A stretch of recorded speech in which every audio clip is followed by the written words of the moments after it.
Mr Deputy Speaker, I love the energy that government is putting behind energy, particularly on nuclear, and I hope that Berkeley and Albury will get an SMR because the Western Gateway is working really hard. But super smart Stroud businesses are still coming up against things like planning barriers for rooftop and tracking solar, CMA problems for financing options for renewables, and the UK needs to look really lively at hydrogen ICE to win that race. So while I welcome these big announcements today, will the government move the machine to resolve a raft of smaller daily frustrations so that we can unleash some amazing British businesses, many of whom are in the Stroud district?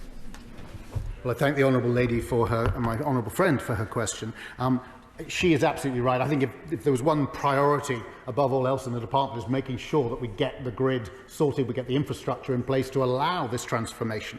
We will publish an action plan this year in response to Electricity Networks Commissioner Nick Winser's recommendations when he reports in June on halving the development time for transmission network projects. But across the piece, we need to speed up connections. We need to sort out the queue and perverse incentives within that system. We've got a lot to do. We are working at it. And only last week in number 10 Downing Street, the Prime Minister hosted an event there looking at the networks piece. So can I thank the Offshore Wind Acceleration Task Force also had its final meeting, which looked at grids amongst other things this week. Can I thank the offshore wind champion, Tim Pick, for all the work he's done, the work that Nick Winser's doing, and if I may, Mr Deputy Speaker, take this opportunity to thank the work of officials in the new Department for Energy Security and Net Zero, who have put in a huge amount of work into producing all these policies and are working hard to make sure that implementation